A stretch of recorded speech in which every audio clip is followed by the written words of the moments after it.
Hi, all. Welcome to week 3 and 488. The topic this week is social policy.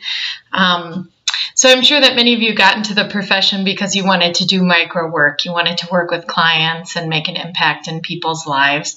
And I'm also sure that as you started to kind of do this and get more familiar with your agencies, and many of you have worked in the field for some time before pursuing this degree, you begin to notice that you are impacted by policy in those agencies. And really just how much those federal policies and state policies and even city policies can impact practice on a local level and the work we do and impacts the people we serve.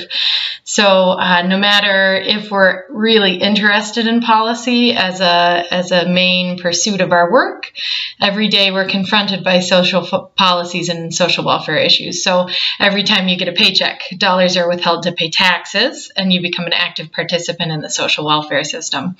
You may recall from discussion in social policy class that social welfare policy touches every facet of our professional and personal lives. Policies set guidelines of how our work is funded.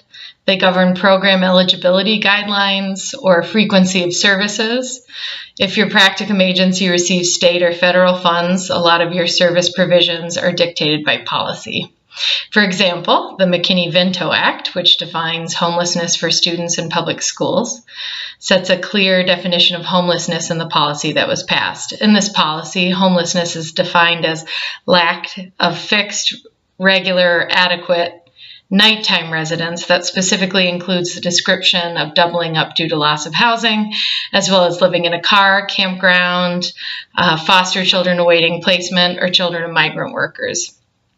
So children who qualify under this definition of homelessness outlined in the policy qualify for busing, tutoring, and other supports through McKinney-Vento Act. So this could be an example of a social policy that affects children receiving services in your agency. So for this week, here's what I want you to do. Please read Chapter 9 in your textbook about policy, and in addition, there is a link to the NASW Policy Action page where you can find some national policy that NASW is tracking and that they either support or oppose. Hopefully it'll give you a good framework for the type of policy we are talking about for your upcoming paper. Again, this doesn't have to be a federal policy. It can be a state or local policy. For some of you, your agencies may have manuals that dictate, not manuals for the agency, but manuals for the state that dictate the service provisions. A lot of you working with elders and kids would have those. So we're looking for a government policy that was decided upon by governmental or elected officials, as opposed to your agencies making decisions about internal policies, so not policy and procedure manuals. Please find a moment, if you haven't already, to ask your field instructor about a policy that impacts your agency before this week's forum post. Ask them what specific social policies are most important to your work and the population you're serving. You could start the conversation by asking them about specific funding sources, how that funding is allocated, how does it relate to a specific social policy. This will prepare you well for the paper that's due next week. So once you've read the chapter and have engaged with your field instructor, dive into the discussion forum for this week and discuss the policies that most impact your agency on your assignments due back by the end of week 4 next week. This is a helpful way for all of us to gauge if you're on track and get valuable feedback, so we will know if you're really prepared for the assignment, so I can help troubleshoot any issues that have come up.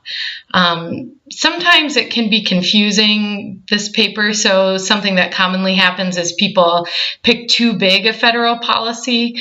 So a 4 to 5 page paper on the Affordable Care Act may not work because it's real big policy. So you may want to pick just a small portion of that policy. So think about that. As always, if you have questions about the forum or the assignment next week, please let me know or do the general discussion page or email me as soon as possible so that we can start talking about it, because this paper, like I said, can be a little confusing to dive into. I'm excited to hear what you guys have picked. I hope it's fun. Thanks.